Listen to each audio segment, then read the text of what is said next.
So what are you going to do when you meet other people on your hike that have dogs, be it dogs on leash or dogs off leash? Be prepared for it. That's what you have to do. We tell people, because they're going to say, oh, don't worry, my dog's friendly, he likes all dogs.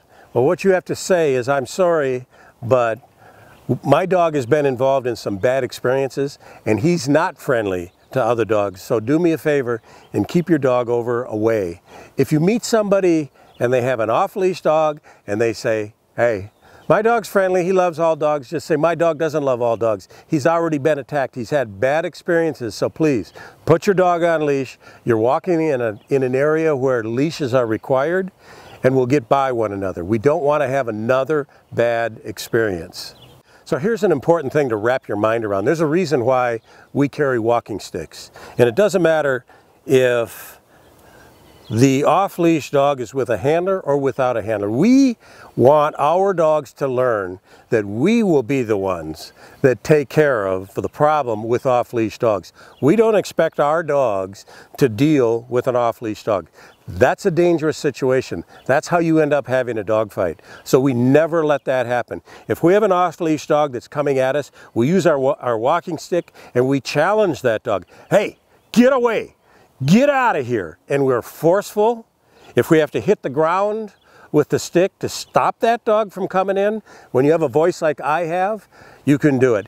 If you don't have a voice like I have, that's where you see people getting their horns out or their air out, but we still expect our dogs to sit quietly behind us. And with enough experience, our dogs are going to learn, okay, here's an off-leash dog. I know I don't have to do anything because he's going to do what needs to get done, or she's going to do what needs to get done. But if things turn south and this dog doesn't react to your voice, it doesn't react to you stamping the ground with your walking stick, if it keeps coming in, then you got to do what you got to do.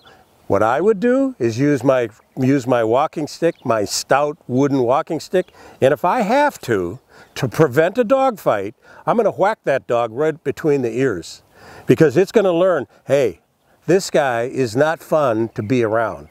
And if it's worse than that, I'm going to get my pepper spray out, or if I think this is really, really, really a dangerous situation, we'll carry wasp spray. That'll shoot a stream 15 feet away, and I'll guarantee you, as a police canine handler, I already know that some dogs don't react to pepper gas. They just don't feel it. But I'll tell you what every dog feels. It's a good shot of wasp spray right in the eyes.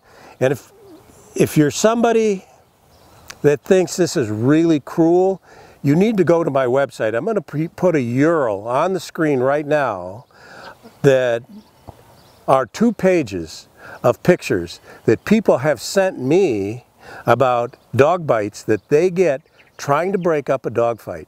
It's a really serious thing. I mean, we have a friend that was attacked by a pit bull, and I like a lot of pit bulls. Maybe I shouldn't have said the name pit bull, but was attacked last year, and her injury cost $300,000 to fix and 8 months of rehab. We put these pictures on our website. If you have a queasy stomach, don't go there. Don't look at them. But they're nasty. But you can't disregard the threat of an off-leash dog and what it might develop into. I mean, we have a situation right now where we have neighbors that live a couple doors down from us that let their dogs run loose in the neighborhood. What do? We don't walk in front of their house anymore. We walk in another direction so we don't have to put ourselves in that position. But this is where you have to do your due diligence and check. Does the dog park that you're walking in enforce off-leash dogs? If they do, that's a good thing. If there's laws against it, know what those laws are. If you have to get your cell phone out and take pictures of somebody with their dogs running around loose, do it. But then tell them, if you don't leash up your dog, I'm going to give these pictures to the authorities and make sure that you get tagged for it. One of the things we don't have a lot of patience for are off-leash dogs in an on-leash park. It's just too dangerous. Now, in this situation, there's an off-leash dog. Yes, the dog stays far enough away, but still, The people are supposed to have their dogs on a leash. When we walk in an area and we are concerned about off-leash dogs, we'll carry a walking stick. If the dog, off-leash dog, comes towards our dog, we'll tell the people, get your dog on leash. It's supposed to be on leash. If the dog continues to come, we stand in front of our dog and we protect our dog. If we have to use the walking stick on the stray dog, we'll do it. If you're going to walk your dog in an urban environment, you need to be prepared for almost anything. A rollerblader.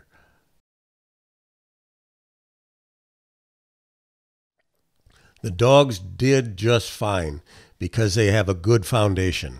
If you think your dog is getting tired, there's nothing wrong with stopping and taking a rest. Use your rest period as a chance to do a little training with your dog. In this case, Cindy's asking for engagement while maybe sitting down. She gets food reward, especially when other dogs are passing or kids are passing. It's a perfect chance to do a little bit of training with your dog. And if this is too much for you, then move further. Maybe go over behind that tree and sit out on the grass. But again, in warm climates, be very careful. You can overdo it with your dog, and they can heat stroke if you try and push them too far, too quickly. Good morning. Good morning. Good morning. Lift up his ears. Come on, no.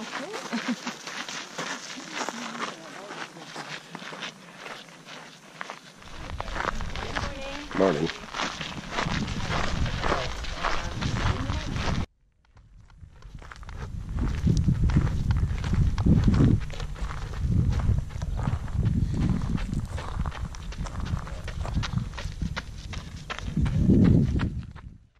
We post our social media videos to our website, Leerburg.com, a week or two before we post them to our YouTube channel. These early release videos can be found on the front page of our site or by going to the site and selecting Video on Demand from the toolbar and then select Free Videos. Thank you for watching.